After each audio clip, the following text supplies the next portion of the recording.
Hey guys, welcome back to the Revive Stronger podcast. I'm your host, as always, Steve Hall, and today I have Eric Helms back on the show. Yes, he's back on. It hasn't been a year or multiple years. It's actually only been a few months, which is great because it's always fun talking to Eric. We talk a lot about his current experiment regarding stretching his calves and whether or not that's going to produce some tasty hypertrophy and take Eric out of Team No Carbs. We're going to learn a lot there, and whether or not this can be applied to other muscle groups and things like this, which I think is very interesting. And then just further digging into his current training, how he's implementing kind of the data that's coming out about long muscle lengths and the stretch mediated hypertrophy that seems to be hypothesized, and there seems to be pretty strong evidence suggesting that is a thing. And then we dig into what optimal means for Eric and how he kind of talks with his clients about that subject, because it's become a little bit of a buzzword over the past kind of months and years. And so it's really refreshing to hear Eric's take on that. So I think there's a lot to take home from this episode. And if you did enjoy this episode, please remember, guys, subscribe to the YouTube or to the podcast provider that you're on. And if you can give us a rating, please do, hopefully a positive one. And as always, share it with anyone that you think might find it valuable, and give us a screenshot and a tag over on Instagram if you are tuning in. We always appreciate seeing that too. So guys, without further ado, let's get into the chat.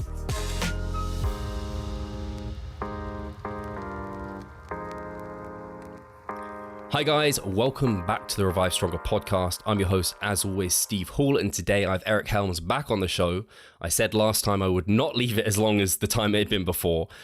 Sometimes just time flies and I have no idea how it happens, but it's only been months, Eric, since we last spoke like this, which I appreciate that we've been able to get on again, and maybe you don't appreciate it, but I'm happy. Well, that's what matters. I kind of feel like it was last year we talked last time, so I don't know, Steve. No, it's Thankfully, it's January. I always appreciate it. Yes, it is January. That's my patented dad joke for the start of the podcast. I'm sure I'll have more with the rest. But no, it's great to be back on. I really appreciate it. Awesome. And I know the listeners are just as happy as I am. And the thing I wanted to start with, Eric, is I think probably people have heard it on maybe various podcasts or where you've dropped a line here or there talking about your calf experiment.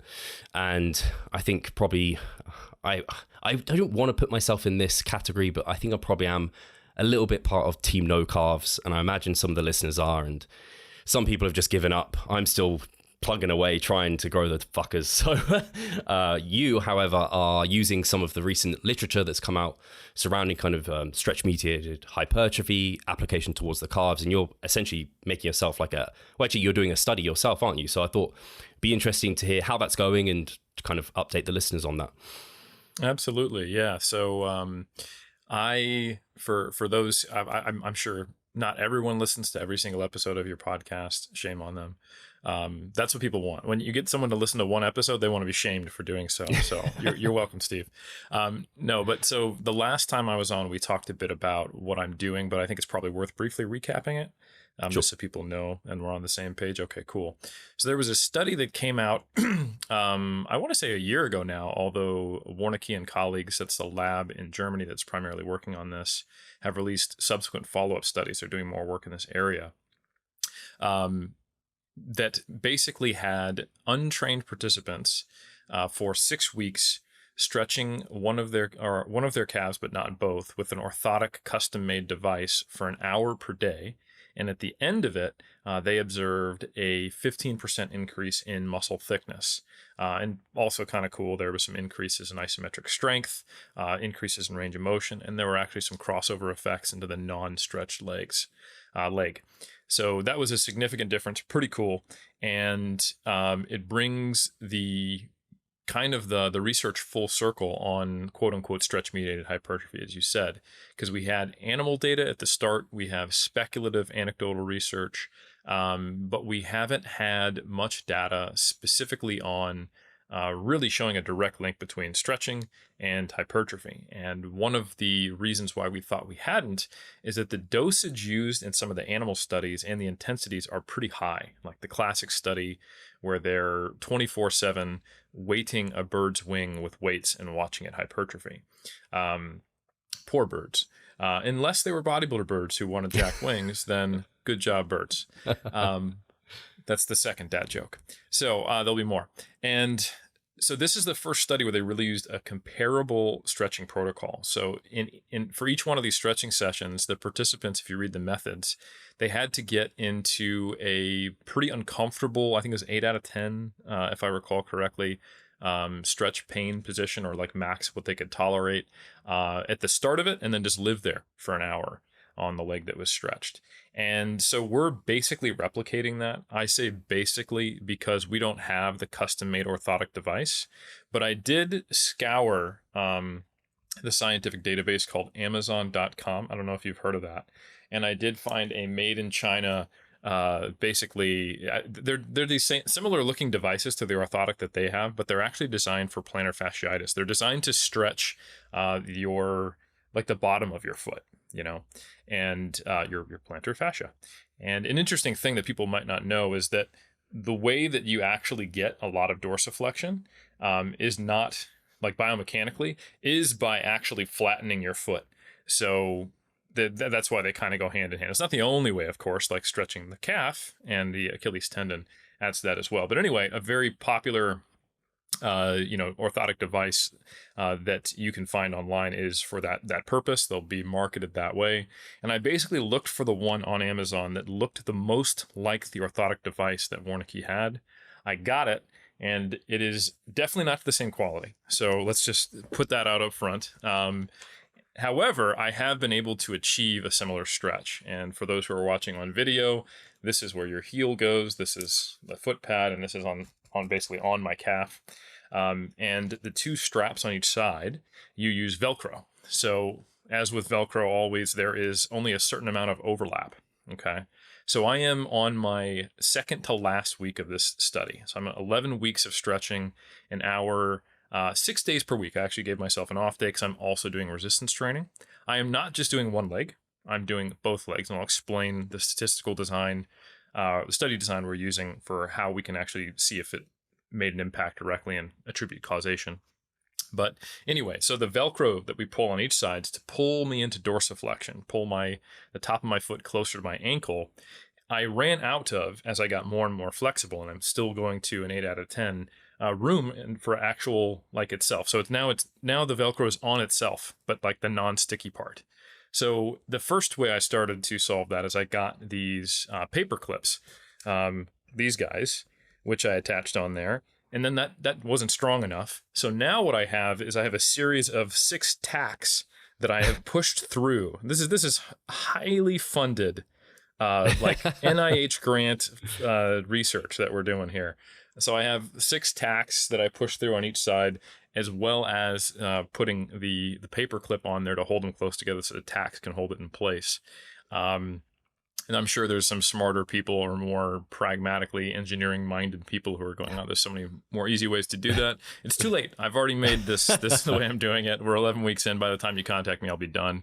And I'm doing this, like I said, 6 hours a day, 6 hours per week per leg. So 12 hours per week of time spent stretching. It's a good thing I have a sedentary job. I do a lot of writing. I'm on podcasts. I should be wearing it right now, but I'm showing you, dear listener, that's the sacrifice I'm making. And yeah, so each time I have to get a little more because I'm getting more and more flexible. I have had the midweek test, and we're going to do 2 post tests. So the study design, to take a step back, is a single subject case study. So it's me, and I am one of the authors. We don't really have a hypothesis, and we're not sure if it's going to work. The reason why we're not sure if it's going to work is, quote unquote, stretch mediated hypertrophy. Is that actually different from resistance training? People are probably aware that there's now research showing that resistance training in and of itself improves range of motion. And it really makes sense if you think about it. If you're using a full range of motion and you're loading your body, that is a weighted stretch in every time you get near your end range of motion. And that does seem to improve range of motion in most people. So, this kind of passive, the only real difference is that I'm not doing any active contraction while I'm doing this stretch. So there may be some difference. I'm not sure. And I haven't seen any convincing mechanistic arguments as to what exactly is going on. But I think it is probably mechanical tension sensing that could be maybe additive to what is going on when you're doing an active contraction. We have not only the titin molecule that kind of connects the ends of sarcomeres to the cytoskeleton. But we also have costomeres, which go between myofibrils. And there's also just the tendon itself, which has a whole bunch of sensing organs. So it could be that this stretch is being translated across various tissues in a different way or a complementary way, possibly to resistance training. So maybe this could be beneficial to someone who's already lifting weights, but not sure. So the way that we're telling if this is doing something in me, because I came into this study as a trained person still training, was that for the first 4 weeks of this study, I did not use the orthotic device at all. What we did is we just took a weekly measurement of my calf. We did ultrasound. We did, at the end of the 4 weeks, we did a circumference measurement, looking at multiple regions and sites of the calf, looking at ultrasound muscle thickness. And then at the end, along with that circumference measurement, we took a range of motion test and we did an isometric mid-thigh pull, like calf raise, modified with the strain gauge. So we did a strength test, a circumference test, a bunch of muscle thickness to get the idea of what my regular change is over 4 weeks. So, and also my regular variation, just my day-to-day, or my week-to-week, I should say, biological variability in my muscle thickness. That way, even though I'm stretching both calves, so we don't have a quote-unquote control leg, we can see whether the variation that we saw in the 4 weeks, if I supersede that, if I get more than that, that is a quote-unquote real change. A limitation of this data is you could say, well, maybe it would have just took 6 weeks to get that, real change of your regular calf training, and it's not the stretching at all.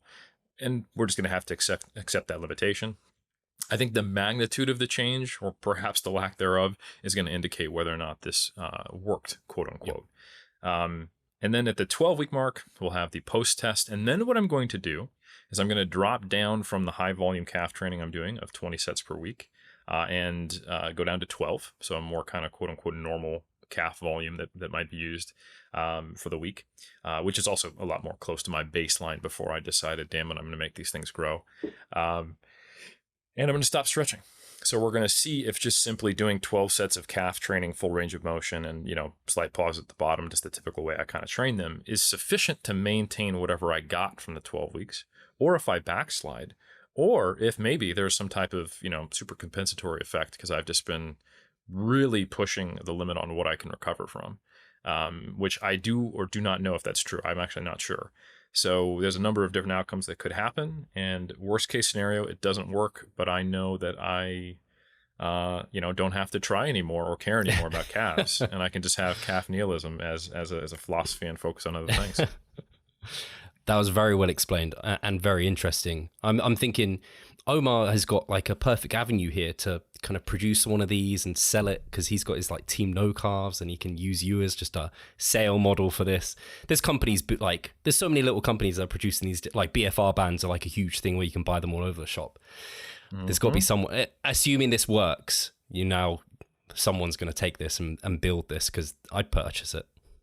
Man, I tell you what, that would be the biggest sellout move for Omar ever, to sell a calf hypertrophy device to team no calves. I mean, that's just but it's science, it's evidence-based.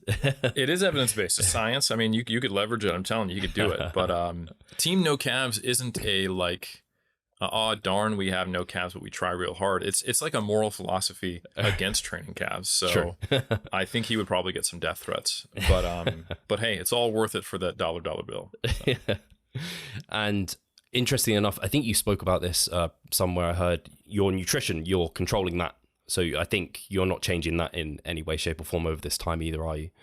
Correct. So I'm kind of still in my gaintaining phase, if you will, right at the end. I'm actually delaying the start of my contest prep by a week or two.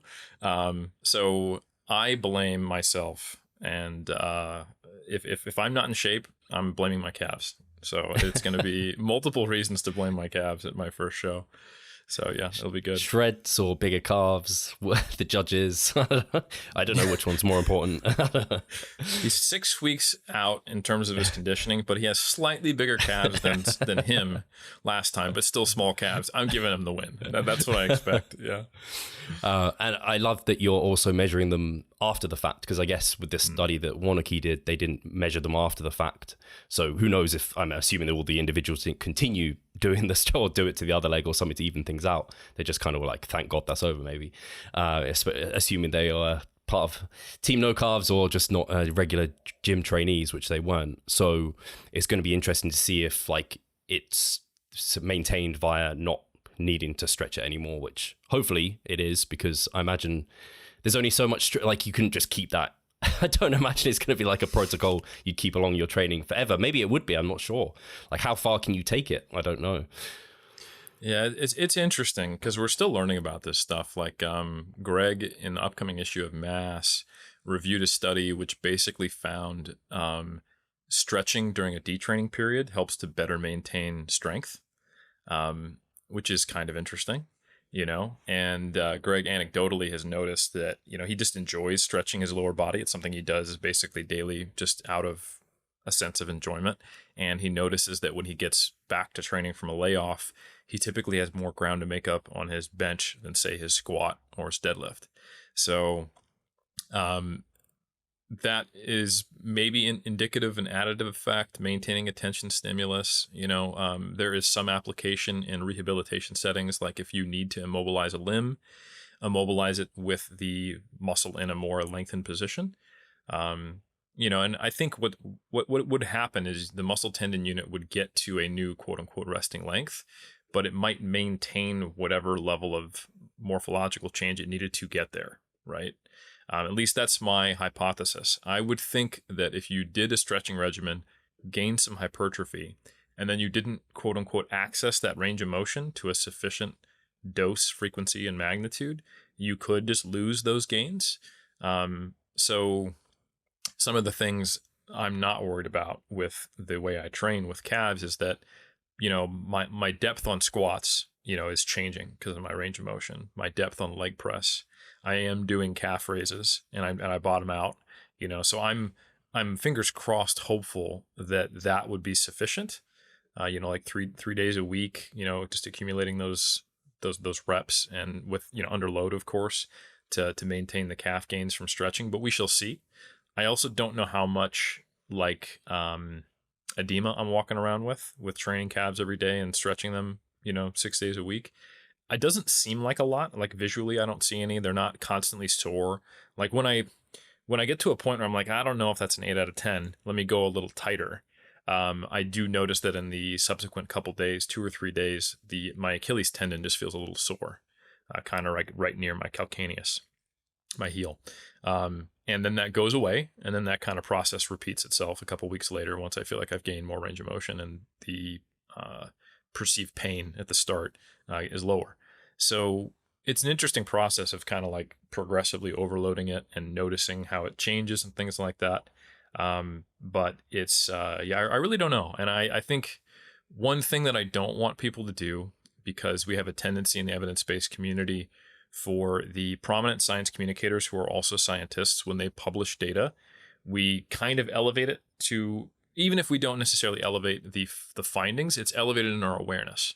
You know, like when Dr. Schoenfeld produces a study on hypertrophy, people will talk a lot about that study, but they won't necessarily be aware of the 3 other studies that are in a similar vein that did or did not find, you know, similar outcomes. And sometimes we can overstate the consistency of the data based upon something that got a lot of, you know, press. So whether or not this leans in favor of trained individuals doing the stretching or not, I think we need to be really aware of the limitation. This is Eric Helms's calves. So the degree to which it will necessarily represent other people is, we should expect it to not, right? But I think for someone who is like, right, I have relatively high calves, I have a large training age, I've tried a lot of different things, high volume, I've tried high intensity, I've tried BFR, I've tried multiple different exercises, I've tried high frequency, but I haven't tried stretching them. And this case study showed someone like that, a la me, did it, and they actually saw some growth. Maybe that might apply to me. I think that's a reasonable hypothesis, so it could be something useful. And I think at the very least, it's a proof of principle study of what does a well-trained muscle respond to from this, you know, stretch mediated angle. And if there is additional hypertrophy that can be gained in a relatively short time period, 12 weeks, in a well-trained individual, who otherwise, you might not be able to measure hypertrophy changes in a short period of time, then okay, there might be something here. But I think that's about the extent of what we can conclude. So I think that's probably a useful message as we talk about this, even as cool as it is. Yeah. No, I think that's really well said, and kind of just making sure people are aware.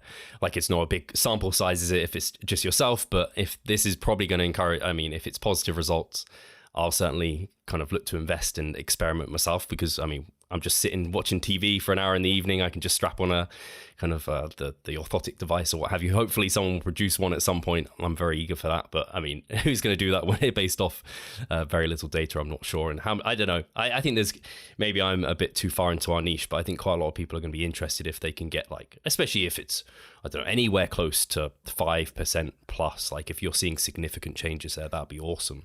Out of interest, Eric, I don't know if I don't remember seeing it in the paper. The 15% that was seen by Warnke, was that an average, or was that kind of were there people like at the higher or lower end? Was that data available? That was the mean change for the group relative to their unstretched leg. And I would have to pull up the study to look at the standard deviation to see how big that standard deviation was, which would tell us about the spread of it. And if you can find a reason to ramble, I can do that for a second and pull it up. But I wouldn't actually on my phone. No, don't stress about it. I think it's. I was just interested to see if there was any kind of big differences there. And the other question I had on this, I don't know if you've got any thoughts on it. Do you think if this does provide to be positive for you, do you think there's other applications of it to other muscle groups? I don't know off the top of my head. I can't think where that might be, but I spoke to Dr. Scott Stevenson about this, and I was like, eventually we're gonna have like torture devices at home where we just like strap ourselves in for an hour a day. That's our hypertrophy training going. I would be really interested in trying some of that stuff. Like, I mean, I'm sure there would be all of a sudden like these like semi-defunct companies that sell like posture related devices, and they get some royalty check like every 3 months for $6. One day they're going to look and be like, why did we just get $600? Like this thing that's supposed to like, change your kyphosis is being bought by a bunch of people who want bigger pecs now. Like, what's happening? So honestly, I don't think it's not an unreasonable proposition, right? Finding a way to, I mean, I'm not enough of an anatomy guru to think which muscle groups can and can't be stretched to a really good degree. Like, where do you start to get some pretty significant joint limitations? Like, I think the biceps probably won't work very well. There are probably some other muscle groups I can't think of. I would be interested to see if my hamstrings are actually getting some response out of this because of the position I'm in when I stretch. It's basically a sit and reach position every time. Like, I keep my back straight and my leg out at a perpendicular to my torso, because that's the position they used in Warnke, and that is become a increasingly less uncomfortable position over time. Like, I'm getting less tingling in my foot and my calf, and the hour-long thing is after 10 weeks or so started to become less painful because of like my foot falling asleep. So it makes me wonder if like I've actually modified like my sciatic nerve, like if it's been stretched in some way so that it's not like getting pinched and making my leg go to sleep to the same degree. I honestly just don't know. Nor do I understand the specifics of it. We need to talk to probably a physio or something like that. But it is interesting, and I think there's no reason this couldn't apply to like other muscle groups. Like, why not? And I think like for the hamstrings, I imagine if it did apply to the hamstrings, the dose you would need would be significantly less versus the calves, because the calves are just notorious for being so stubborn and awful to train, whereas hamstrings are actually they are pretty reactive to weight training normally, and the volume requirements are normally much less. So I imagine the stretching would be less as well. So I hope so. That's very interesting. Yeah, I mean, I would hope so. And it was interesting. I think you mentioned just the final probably point on this with the device. You didn't notice, because I was thinking, like off the top of my head, I was thinking, man, 6 hours stretching your calf to a kind of 8 out of 10. I imagined that would disrupt some of my leg training or something like that, but it sounded like it wasn't too bad on your end. It really hasn't. Yeah, I haven't noticed any negative impact on my leg training at all. Early on, I was like, I'm only going to do this at night. I don't want it to stretch like before I do my calf training. But I have started to do it just because it's much more convenient. And if you forget it, you're like, oh shit, it's 9 p.m. Like, okay, I guess I'm staying up till 11, right? I have done that, and I'm like, no, this isn't worth it. Like the juice isn't worth the squeeze, right? So what I have instead done is typically in the morning when I know I've got a couple hours of writing to do, I'll strap in and just focus on that. And that has been pretty useful. And then I typically train in the afternoon, so it's still. Like if you think about like the data on pre-training stretching and inhibiting, force production and potentially even hypertrophy, that can be corrected with a dynamic warm-up, and Yeah.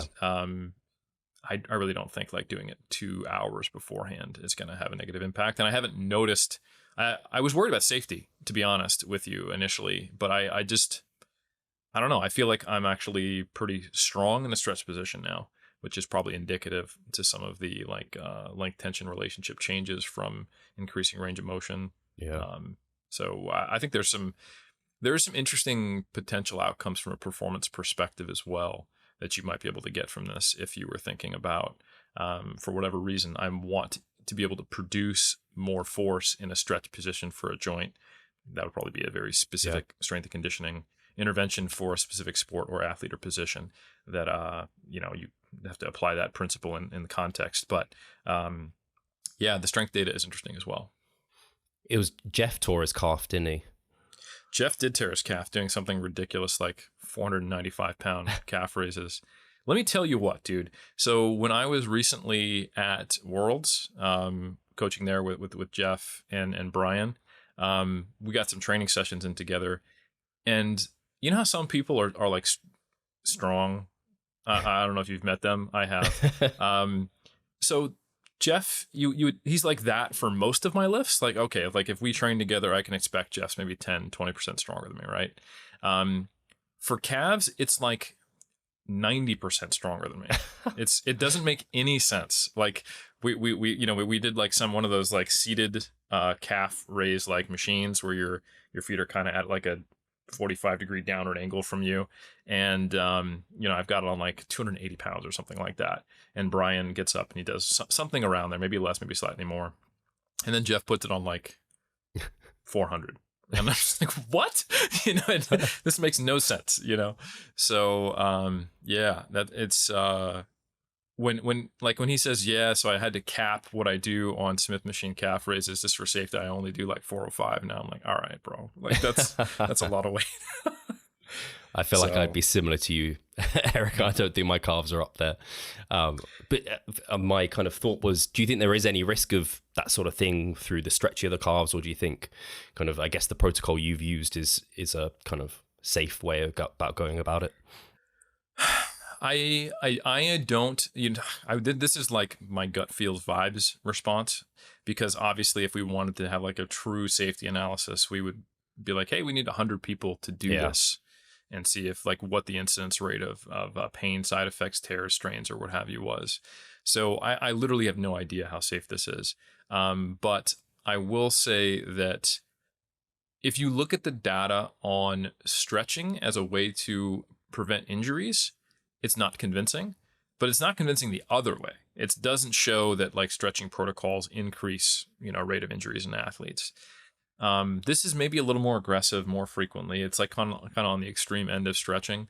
And I will say, and I think I echoed this in our last discussion, that I don't have data on this, but this is just from talking to my cousin who is big into yoga. There's plenty of injuries that occur in yoga. So hypermobile people who take it pretty seriously, especially if they like are instructors, do it regularly. They sometimes do strain things and like dislocate joints and things like that, and that causes injury and can cause pretty significant things. So that surprised me. I mean, it makes sense once it's explained, but obviously from our background as lifters, we just don't think of stretching as an injurious, practice. You'd think maybe because I stretched, now if I lift, it could, predispose me to injury. But stretching itself, that wouldn't be my perspective. So it's maybe a little more something to be respectful of the possibility than you would be at baseline if you don't have much experience with this. But yeah, to me, it does not feel dangerous. I think probably what I'd recommend people to do, unlike what I did, is actually ease into it. Not going from for the scientific purpose of wanting to know what the Wernicke protocol minus 1 day does compared to nothing. I went from 0 to 12 hours per week of stretching, right? So I wouldn't recommend that. I would probably do something like 15 minutes every other day to start, like legitimately, and see what you get out of it and then build up from there. It gives you a much longer runway of progression. So I think just because you can jump into this, and that's been demonstrated by Wernicke, we don't know that this is necessary. We know this is a sufficient dose. And by the way, I did pull up the study and I got the standard deviation for you. We know this is a sufficient dose to increase muscle thickness. So the pre-test value in the leg that was stretched was 14.31 millimeters. I think that's the gastroc thickness, with the standard deviation of 2.42. The post-test was 16.5 plus or minus 2.78. So the thing to look at there is how much did the standard deviation on the post-test increase from the pre-test, and not that much. It's right. About a 10% increase in variation. So that's means cool. It was reasonably homogeneous outcome. And the p-value was pretty damn low in terms of comparing the difference. It was a 15% increase, 15.3, and the p-value was less than 0.001. Cool. So I think I don't have I don't have the individual data, but I would guess that the vast majority of individuals did see a pretty substantial increase in calf girth, probably somewhere in the range of, like if we're talking about, we don't actually have a standard deviation on the percentage difference. That would be the way to tell. Like if we had a 15.3 plus or minus 5%, then we could say, hey, 95% of people had at least a 5% increase, but we don't have that. So yeah. Cool. Yeah, I guess with the stretching, it's similar to last time we spoke when we talked a lot about long muscle lengths. You were saying like, you probably don't want to go from doing barely any of your training at long muscle lengths to like all of it now and that. Like you need to graduate your way there. And then some people will talk about kind of long muscle lengths and that some of the issues with people now going towards that. It's more injurious. But I think it's very much like, I don't know, someone says a deadlift, oh, you shouldn't deadlift. That's a bad exercise for you. Like you're going to injure yourself. So, well, depends how you're executing it in a large way. So it's the similar, I guess you'd say the same about long muscle lengths. Kind of, you want to control that range. Don't bounce into it like you may have seen some crazy individuals doing. Exactly. I think there should be a graduated process of exposure to a new stress.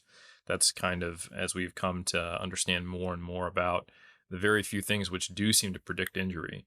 That's one of them, is large magnitude, large volume exposures to novel stresses when you haven't developed any kind of resilience in those tissues to that. That's asking for, basically what I did is asking for injury. So yeah, like if I was to write a protocol for someone preliminarily based off on what I think I know now, it would be, hey, let's, 3 times a week do a half an hour in the boot if they wanted to do this specific thing. Yeah. And, take some girth measurements over 2 months, see if anything changed. Nothing happened, but range of motion's improving and they're tolerating it okay. Then we could kick those up to 45-minute sessions. And I would potentially, cap the time based upon like how long do they want to sit there and stretch and maybe increase the frequency. I do suspect there probably does need to be a certain duration because the experience of doing it. So like when I first sit down, I elevate my foot like on the couch or on like a step stool or on like the coffee table. And at first my knee is like slightly flexed and I'm trying to let it relax down. Because like the gastroc crosses the knee and the ankle. So the more knee extension you can get into, the greater stretch you're going to have on the calf. And it takes me maybe 5 minutes before my leg is straight, or as straight as it's going to get. And also it takes a while just for like the pressure on the orthotic device to come down a little bit as my body is accepting that range. It's like it's pushing back on me less. So you think like there's this acute change over the first what feels like 5 to 10 minutes before I am in that position. And maybe that's all it takes, 10 minutes, or maybe you then have to live there in that stretch position. I don't know how long you need to. That's the next step, I think, if we have kind of. So here's the thing. Okay, it's not the next step. The next step, in my opinion, if we really wanted to have confidence in this, is to see replication not just by me and one person, but in replication in a larger group by a different group than Warnicki, right? To see if this is something that other labs can replicate, and so we can get an idea of the true magnitude of effect and consistency of the outcomes in a larger population than just Eric Helms, right? So once we have that, once we've got multiple labs finding the same thing, awesome. This is a real phenomenon we're observing most likely. Now we need to establish the the dose response curve, right? Do we need to be doing 7 hours a week to see a 15% mean increase in untrained individuals? So maybe we do another study where you just cut that in half. You do 3 days or 4 days a week, or you just do half an hour per session. I think the duration and the frequency and the dose need to all be manipulated until we get an idea of what's doing it. Is it more the duration, or is it more the total area under the curve? And I don't know. Do you not see the progress you would like? Are you sick of writing your own programs? Or perhaps you need some accountability in order to stick with a plan? Then it's time to start working with us. We at Revive Stronger offer a truly personalized coaching service. You'll get more than just an email with some macros or random cookie cutter program. With Revive Stronger, you will be the center of our attention. You will receive your own fully individualized training protocol alongside a customized nutritional strategy. We created the coaching around your needs, wants, personal preferences, and your own unique lifestyle. Every single week, we delve into your program in order to make appropriate adjustments so that we get the most out of your time and the best possible outcome. We help both female and male athletes to seriously change their body composition by adding more muscle mass and decreasing fat tissue. No matter if you're a competitive bodybuilder or just want to look better, if you need help with your progress and taking your physique to the next level, our coaching is for you. It's time to make a change. Sign up today and let's revive stronger. Yeah, that makes a ton of sense when you think about, like, I don't know, the generally quoted 10 to 20 sets per muscle group per week for hypertrophy. It's like, well, what's the dose response for stretching? And there's going to be people, maybe someone like Jeff, he could probably strap on for 10 minutes. His calves are like exploding. And maybe someone like ourselves need to do it for more time. So that's really interesting. And yeah, I'm excited for that research. And then, I don't know, if a lab picks up and decides we're going to do it for, I don't know, the pecs or the hamstrings or something, that'll be very interesting as well. I think it will take a long time. Like the calves, I feel like I can accept that I could do that, but doing it for other muscles, I'd be like, man, do I have to do this and not actually like bench or like do some chest flies? Or hopefully it's complementary, of course, but it'll feel weird going in that direction. Yeah, it's an interesting thing. And I think for anyone who's in academia who's listening to this, it's an easy thing to write a grant for, because like if you talk about immobilization, or if you talk about, hell, you can hit up NASA and be like, hey, like in addition to flywheel training, we can do these stretch positions, because it's, in a non-gravity environment, you can still stretch a muscle, right? So I think there's some interesting applications outside of bodybuilding that we can benefit from as bodybuilders with our insanity by understanding the mechanisms behind this and the dosing and the whether or not it's complementary, additive, or redundant, which is a real possibility we need to be open to, that it is the same thing as training, more or less. But yeah, we shall see. It is I think when you get an area of research like this, that's kind of novel. It's pretty exciting for everybody involved, and it makes you remember why you love science and why being a nerd is cool. So yeah. Well, we've spent almost 40 minutes talking about your calves, so like I'm excited about it. I hope the listeners are still excited about it. And it's also where this could take like science as well, which I think is really interesting. With like long muscle lengths, last time we spoke about it a little bit. Is there anything recently you've used from this data that you've applied? I know you mentioned kind of lateral delts, doing more cable work and things like this. Is there anything else recently that you've kind of thrown into your training to experiment with? Yeah, the main that hasn't changed a ton. The main things I do, so I'll just list you all the different exercises that I do where I think I'm trying to leverage this. So I do behind the back lateral raises, where I basically reach as far behind me as I can. I've also played around with in the front, but I find I bend my elbow too much. So behind the back just seems to work better for me. If you've got a really juicy gluteus maximus, that might get in the way. I'm also doing a lot of just thinking differently about my back work, as far as allowing my range of motion to drop off a little bit, because the hardest point is when it's shortened, and kind of setting a end range of motion for it that is, or like a minimal accepted range of motion for me to count it as a rep, that's a little more forgiving. So for example, as long as I get like a lat pull down bar to my chin, I allow it. Of course, I'm trying to get it to my clavicle each time, but I'll do an additional 2 or 3 reps that I otherwise might not have done, and count the RIR from that point of hitting my chin, rather than how I used to do it of counting it from touching my clavicle. And I think that means I just get more time and energy spent in the lengthened position, the longer part of that range of motion. And I do that for rows as well, kind of similar philosophy. So I've thought differently about my back work. And I do include, I think, like for example, pullovers have gotten a relatively bad rap because they're associated with like the old school chest expansion stuff, but they do put you in an end range of position for, shoulder extension. And then or shoulder flexion, I should say, and then you're forcefully trying to extend. And I actually really like those, and I get pretty damn sore in response to them. At least I did initially, kind of in like the upper lat. And I think those are a pretty good exercise, despite kind of the flack they've gotten. People are like, oh, they're a pec exercise. Like a little bit they do, but not much. And so I think for some of the biomechanical arguments against them, they kind of missed out on the fact that it does actually train you at a pretty long muscle length at the end range of motion. So I include those more regularly. When I do flies, I don't come all the way up. So I just basically choose the range of motion as to the point that is maybe the bottom half of a typical fly motion. And I use that from where I'm gauging my intensity, my proximity to failure. And then I do standing leg extensions. Which is essentially you use a cable stack and it's like a leg extension, but you are not in a hip flex position like you would be in a seated leg extension. So it's actually stretching the rec fem, which attaches at the hip.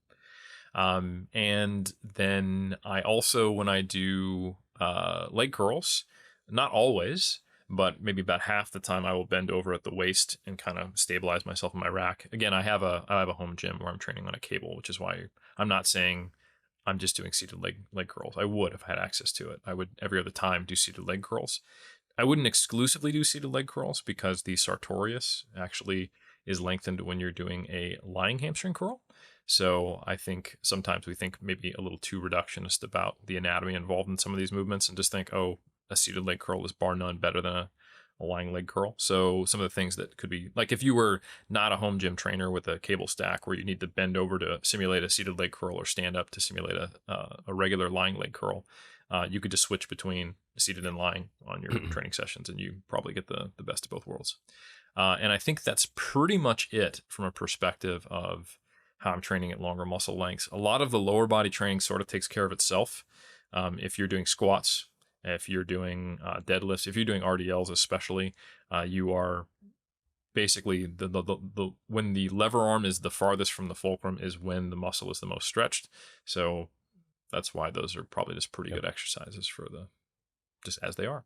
Yeah, that makes a ton of sense. Very similar to myself as well in terms of the places I found it best is for like back training, especially because when you get into that short position, like that is the hardest position in a lot of back movements, and that's where you're also weakest. And then it's like, well, you could be stronger in the long muscle lengths, producing more kind of hypertrophy. So let's kind of milk that out a little bit more. So that's really cool that you've implemented that. And it's very interesting you talked about this kind of seated leg curl, because I imagine there's probably quite a lot of kind of people who train from home as well, and maybe they don't have access to the seated leg curl. I actually don't have access to a seated leg curl at my gym either. They have a standing and a lying, and I'm like, why the standing? The standing one's okay, but the way that you're doing it, is it because you're trying to like shift your hips a little bit further back and trying to like you said, emulate the seated position, but you probably can't quite get it the same? Is that right? I can get decent. It's certainly not the same as like trying to do a full like lean over your leg like you've probably seen Berto do with his seated leg curls. But what I do is I have a little step stool that's only maybe 10 centimeters off the ground, right? And I will put that in front of the cable stack with the cable all the way at the bottom, and then I put a cuff around each leg, and I'll stand on the edge of the stool with the leg I'm going to do a leg curl off of the edge of it, strap in, and then I will bend over at the waist so that the mechanism where the cable attachment comes out of, that upright metal bar with the holes in it, is right here, like against my trap. Yeah. So I am leaned up against it, supporting myself there. So I am bent over at the waist at about, it's close to a 90-degree angle as I can get. And I'm doing a leg curl from that position. Kind of like the position you try to get into for like a donkey calf raise. And then one of my legs is doing a single leg curl. And it's not like a massive stretch. Like I have been able to sensationally feel when I'm doing a seated leg curl, but it is a objectively more stretched position than doing a lying leg curl or standing leg curl. Yeah, I try and like I push my hips back and I put a foam block on the like seated leg curl, the standing leg curl thing to try and like get in my more stretched position. But I might try it because they have cables. So I might try what you're doing and cuff it and see how that goes. Like I was in lockdown and actually that worked, like that actually felt very good and similar to the seated leg curl, but yeah, seated leg curls are pretty lovely. And actually you were incorporating, because I know it was years ago, I think, where I saw you do an Instagram post where you were leaning over and you're already kind of playing into this long muscle lengths to a certain extent with the seated leg curls. So it's cool to see that like even back then, like there was talk about it, but it's much more come to the forefront now, which is exciting. Yeah, I want to say that was like 2017 when I first started to become aware of this data in its more preliminary stages. And yeah, that was when I was first playing with it. I just didn't really, I think I had a very one-dimensional view of it. Like, oh, there's this study that shows, lengthened position for the leg on a leg extension and a leg curl is better. So I'll do that instead of, and what does that mean? How does it apply to other muscles, So I think it's good that the awareness is increased over time. And I think it's nice, like you said, because I know for a time people were kind of bashing almost like dumbbell flies because, you don't load them in like the shortened position because gravity is just forcing you down, what have you. And it's like, well, actually, now there's some application. And similar to you said there, kind of with the pullover, where again, people poo-pooed that for the longest time. It's like, well, actually, it's pretty like it's getting you stretched. I mean, it's hard for me, and I imagine lots of the listeners, like to get soreness through the lats. Like that's one of the muscles that it's just hard to get them at that long muscle length. So it's nice that like it's a good reminder, like the seated and lying leg curl, like the sartorius is a thing. Variation's good. It's kind of like don't throw away these tools, and that's something I guess we talked about off air a little bit in terms of this search for optimal within programming and exercise selection in particular. Recently has been a thing, and I'd love to get just your perspective on kind of what your thoughts are surrounding optimal, maybe when you're talking to clients or kind of when you're trying to educate people and they're seeking for like all these optimal parameters, whether it's training, nutrition, lifestyle, and where do you meet them and how do you kind of help people get to grips with that? Because I think it causes quite a lot of people of confusion, but also potentially anxiety as well. They're constantly trying to find the best thing.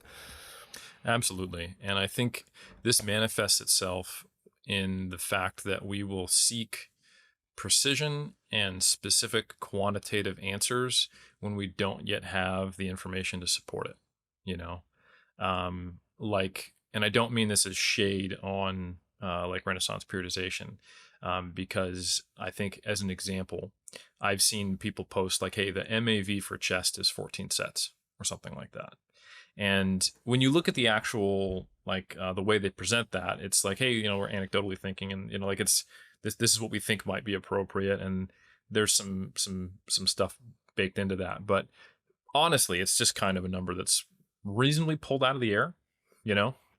It's and to their credit, it's not presented as we have a high degree of confidence in that this is an average value that's good for this muscle group. But people latch onto it immediately. It's something that it satisfies kind of that exactly what you were talking about, that desire to have specific answers, to optimize things, to have quantitative things, quantitative specific goals to target. I've seen recently like, the optimal rep range is 5. It's like 5 to 8 reps, I've seen it. Right. So when I see either one of those things, it immediately sets off epistemological alarm bells for me as a researcher, because I know what we can and can't research, and I know the precision to which we can basically test things. Right. So I am aware immediately that that's not something we can know. So the recommendation makes you go, okay, where did that come from? And you start to learn it's an extrapolation from things, and it's kind of this game of telephone that comes around. Like going back to the kind of the MAV thing, it's a collection of anecdotes. It's a best guess. It's, close to what we think is true for like most muscle groups, but then we think about these aspects of it. And, because people want the specific answer, I'll give them one.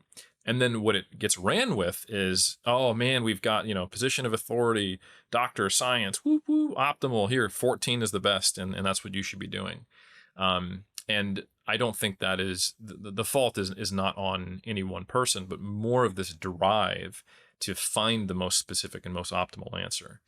I think one example that probably everyone can understand and see where I'm getting at is when people are trying to hit macros to the gram, right? And their default thinking is, well, if I can be more precise, that can only be better, right? And I know that, say, the food labels on average are off by 10 to 20%. I also know that they don't know what their energy expenditure is. And even if they were to measure their energy expenditure with, let's say, a Fitbit or something like that, that is also off by 10 to 20%.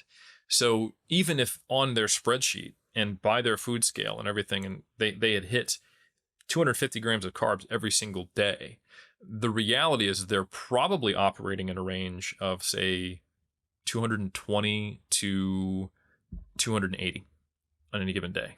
And that's just the way it is. And it doesn't matter that they hit it every single day because there's this normal variation. And there's days when their energy expenditure is lower and they hit 280, and their energy expenditure is higher and they hit 220. So the quest and the energy put into being that precise in search of optimal is wasted. And it doesn't come at no cost. There's unintended consequences of that as well. So for example, let's say you're hitting all 3 macros down to, I'll be even more nice, to within a 5 gram limit, something that's maybe a little more practical, something I've even recommended in the past for years. And you have your last meal of the night and you look and you go, oh, I got 20 grams of fat left and about 20 grams of carbs and then some protein. I guess I have to have like nuts and a protein shake, right? So it makes you construct this weird meal, something that is maybe less satisfying, that kind of has some head scratching. You're spending 20 minutes going through your cupboards or whatever. In reality, though, if you said, hey, actually what I have is about 400 calories left in a protein serving. Now, all of a sudden you can go, what would I like to eat that's 400 calories with protein that might make me feel more satiated? That might, curb my stomach rumblings, that I might have a better night of sleep with. You can make an objectively better decision for you as a bodybuilder by being less precise and less limited by having these specific targets that you must reach that are based upon the assumption that being more precise is more optimal. But in reality, it provides these limitations on you, and it actually doesn't. I mean, there's no construction I can think of my head of where it would be a big difference if you had in your last meal of the day, considering this variation that already exists, 20 grams of carbs more or less, or 10 grams of fat more or less, with anywhere between either 30 or 40 grams of protein. Even consistently adding that up over time, it just won't make a difference. All of that is within the realm of effectively producing the same outcome, so long as the average deficit is the same, which it will be. And that you're still consuming a reasonable amount of carbs and fat and protein on average. But you have the opportunity there to leverage some flexibility and have a meal that might improve your adherence or improve your satiety or improve your sleep. And because you're going for this quote unquote optimal, you're missing that opportunity. So conceptually, that is a conversation that I try to have with my clients, or our coaches have with their clients, or I try to communicate when I'm on podcasts or whatnot, so that people can first just get over the incorrect logical assumptions around optimality. I think a lot of it is basically the more precise I can be, the more I'm eliminating noise and I'm having, more signal. But it's assuming that there is not unavoidable built-in noise in the first place. Mm-hmm. And it is assuming that this level of precision actually makes a difference, when in many cases it doesn't.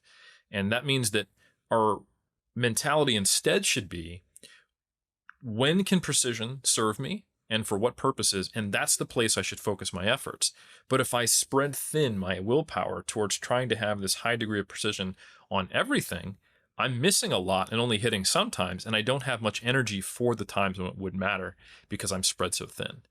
So that's kind of the the conception that I try to get across to people, their emotional status around it and their fears they have, that typically is not alleviated until I can meet them halfway. We can try being a little quote unquote less optimal, which is not less optimal. It's actually better. But we ease off on certain things and they notice that things either stay the same or perhaps even improve. And I think that experiential knowledge is what it takes to alleviate the fear. Yeah. I can concur with that because I've definitely been in that position where I was trying to like hit macros to a certain gram or something, or even there was a point where I was like, oh, I can actually eat some foods that are, I don't know, not quote unquote like bro or whatever, or clean rather, and I can include some of these, and slowly you have a little bit and you're like, oh, I haven't put on tons of fat today because I ate like, I don't know, white rice instead of brown rice, and it's like, oh, then you slowly experiment further. And so I think what you said there in terms of like, this is how you line it to people, but you don't expect an overnight thing where someone's like, oh, now I'm just stress free and I can, be a bit looser, but actually that's better for my goals. Like it takes a bit of time and that experience. And this is a quote, me and Pascal always talk about this quote that Jeff said. I think it's essentially experience cures anxiety, where obviously Jeff's got heaps of experience, but he has so much wisdom, and through his experiences, he's like a very calm individual, and like a few things stress him out, training nutrition wise, I imagine. And that is, as I've evolved as a trainee and kind of learnt more, it's like, actually there's so much room for freedom and margin of error where you're still quote unquote like closer, just as close to optimal as where you are if you're hitting the numbers precisely, really. Or even in some cases, you're better off where you are now because it's less stress. And I mean, everyone knows stress isn't ideal. So I think that's very well explained. Thanks, Steve. I appreciate that. And I think another really important thing for people to understand if they're in kind of the evidence-based sector of fitness is that science is actually not equipped to tell you what's optimal. And I think that is that might be hard for people to understand without explaining it. So I will. But the baseline assumption is that I'm going the science-based route because I want to optimize, because I want to have the right answer, and because I want to do things optimally. And only through science can we optimize things. And if we think about a basic study design, right? If we compare Group A doing one program to Group B doing another program for resistance training, and Group A is better than B, for all we know, and this is a credit to Mike Zerdos, one of my mentors, who kind of put this in perspective quite clearly, Group A might be the second worst program on the planet, and Group B might be the worst program on the planet. We don't know. They weren't compared to anything else. So the march of time is how we get closer and closer to what's optimal. But if you try to seek optimal answers on something now that extends beyond what the data can tell us, you invariably end up guessing. And I think that is something, and you'll basically keep looking for answers until someone sciencey enough who is also very confident, convinces you that something could be optimized more. And, there are a lot of people out there who sound sciencey, who maybe never actually, been able to get through a statistics section or a method section and understand fully what's going on, but are, sciencey enough that for the average bodybuilder who's science interested is convincing. And you can find those answers because that's our natural personality. And I don't even think those people are necessarily charlatans. I think they believe what they're saying in many cases, but they're just wrong. Or they might be right, but they are absolutely guessing because the data is not there to support it. And I'm not someone who strictly just adheres to the data either. I'm a coach, I'm a lifter, I'm a practitioner, and I am very happy to incorporate anecdotal evidence. But if we understand the limitations of science and the limitations of anecdotal evidence, it gets us a little further. But it doesn't give us the answer to what is best compared to everything else, because we can't compare one thing to everything else. All we know is whether something is sufficient to produce the outcome that we want, or if it's better than the other approaches it's compared against. So ultimately, science is not that tool. And when people constantly position science as a way of determining what's optimal, I think that should set off an alarm bell. To some degree, it's just kind of baked into our vernacular. And if you hear someone use the word optimal, like that just means they're in our community. But but if someone is regularly doing that and is like marketing their stuff as optimal and then has a very, very sciencey explanation, I think that should set off alarm bells from people. Yeah. Yeah, that makes a lot of sense. And I think the thing you were talking about with Mike Zodos was like, I think in the context I remember, he was saying like, this is the best DUP that we found today, or this is the least worst or something. That's how he said it. It was like, people might look at this and, I don't know, optimists or like those people that are looking for optimal, they're looking at be like, oh, this is the best DUP protocol there is. And he was like, well, it could be like the least worst that we found to date. And I think that's very well explained, and yeah, it sets people's expectations up a little bit more correctly. And science is like, it's not giving the answers, it's just finding the truth slowly, like it's giving us directions. Brad's always like fast to say this, where it's like, well, science just gives you like a starting point to go from, and then you find your own path via kind of, that's the true individualization comes in. And I know people give him stick all the time because it's like, oh, 10 to 20 sets or something like this, like a range that wide, do you even do science? Like, what's science even doing? It's like, that's not an answer. It's like, well, if we gave you specific, like you said, the 14 sets for like chest MAV, that might satisfy a craving in your mind, but it might be too much or too little. And it's like, some people are not going to be optimal doing that, that's for sure. So you have to kind of find your best via, like, again, I guess start with the science and then kind of discover for yourself that experience component. And sometimes you need a coach in your corner, like the 3DMJ guys, to help you out. Or the Revive Stronger guys. True. I set you up to plug us there. Mutual Appreciation Society.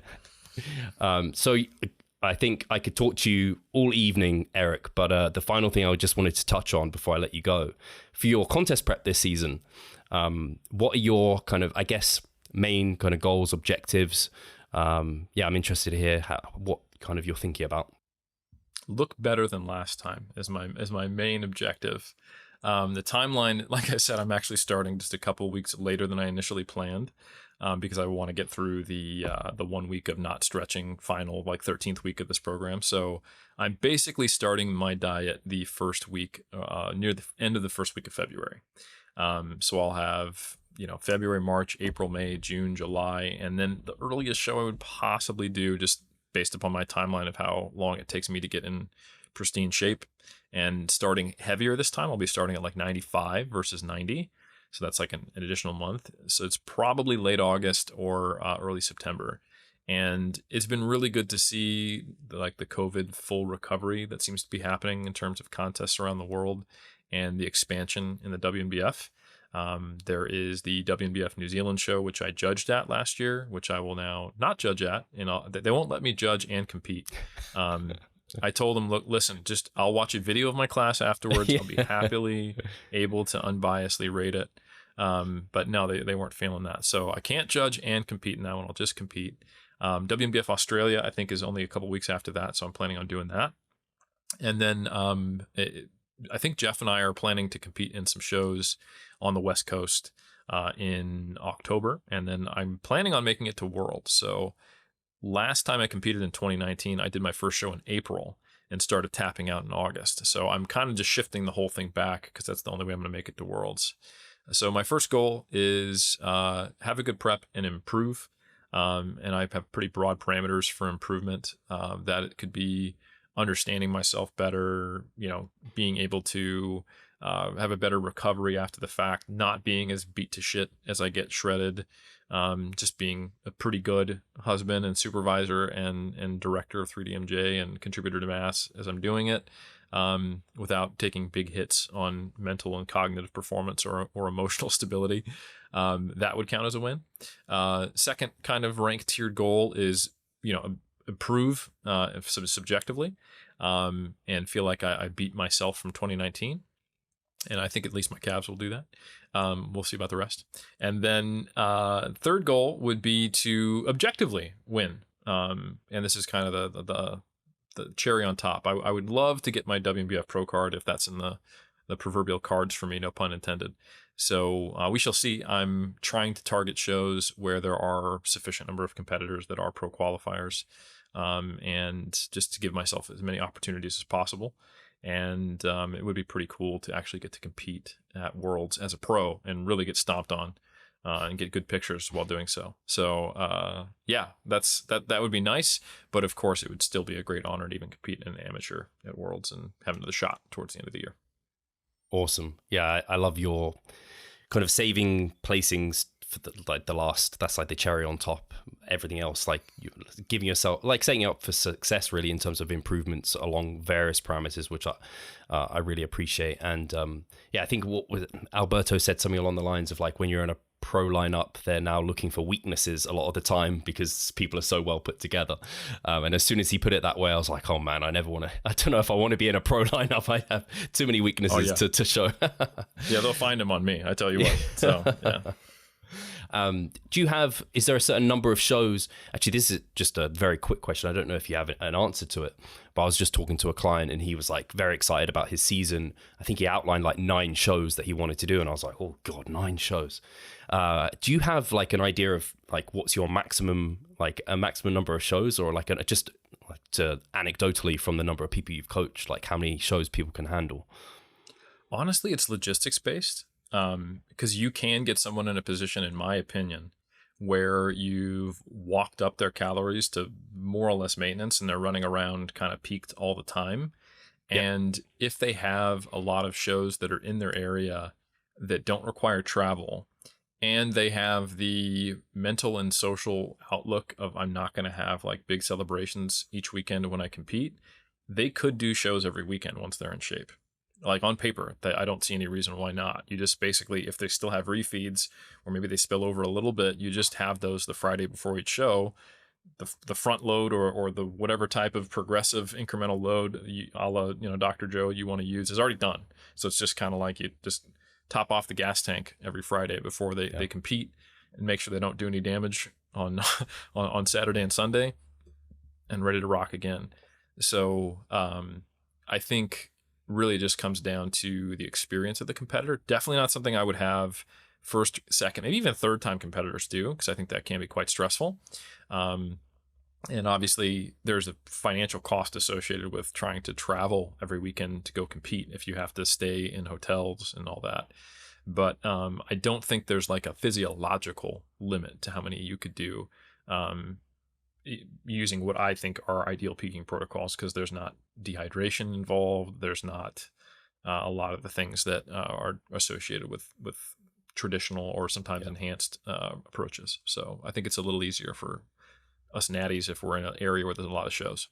Yeah, that makes a ton of sense. It's kind of assuming you're in shape.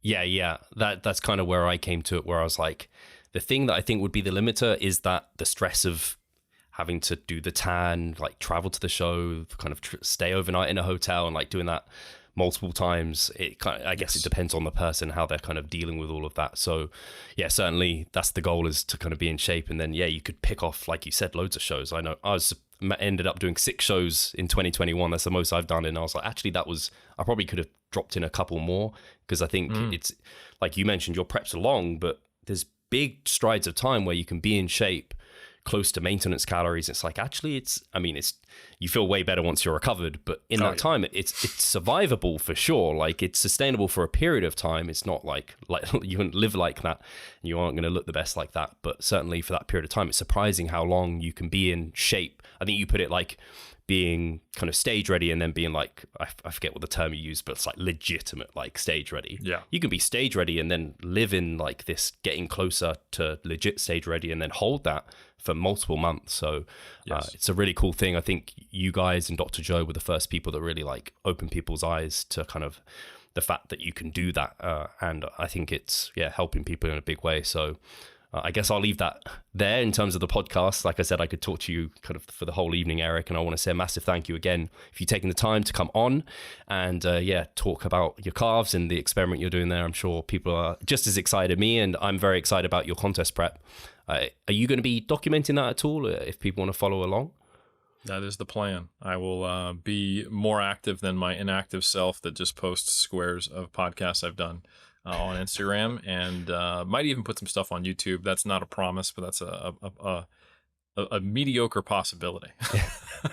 Can you get James Walsham? Is he around? You get him to videographer, like even just on his phone, like film you? Hey, I mean, he's got the skills. He's around.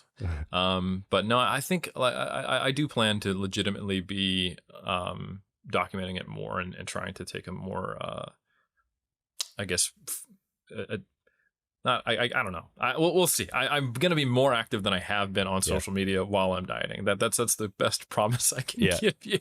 Yeah, you don't want to set yourself up for not failure on that regard, but promise too much because I don't want to overpromise, underdeliver. Yeah, you got a lot on your plate. So yeah, no, I really appreciate you coming on. Again, I'll make sure like the 3DMJ website, everything's linked. We've got your Instagram up there. Is there anything else you want to let the listeners know that's kind of happening on your end? Anything you've got to share? Well, we are working on the 3rd edition of the Muscle and Strength Pyramids. So that will come out sometime in the future, but we are beginning work on it now. So I think that'll be exciting. Cool. Yeah, I guess some of this long muscle length stuff, that's going to be in there, I imagine. Maybe the calves. That'll be exciting to see. And maybe I have to bring you back on to talk about some of the updates.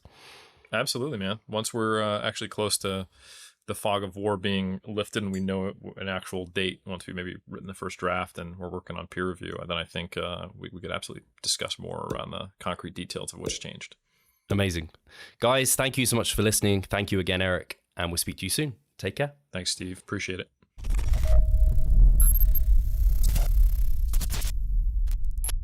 Losing weight fast while maintaining muscle mass. Sounds too good to be true, doesn't it? It isn't though. It's reality and we know how to do it. And we will help you achieve this. The Minicut Movement is an 8-week fat loss program to make you lose a huge chunk of fat while maintaining muscle mass at the same time. We will support you from the beginning to the end so that you see the results you would like to and come out of it much stronger. You'll receive a fully automated spreadsheet that is based on your nutritional needs. You can choose between 6 different male and female training templates. Over 30 videos will guide you through each and every single step of the Minicut so that you're getting the most out of your journey and that you always know what to do. But the best thing is that you can start whenever you want. The Minicut Movement is open 24/7. So if you want to learn more or you're ready to sign up, hit the link in the description below. So let's revive stronger together.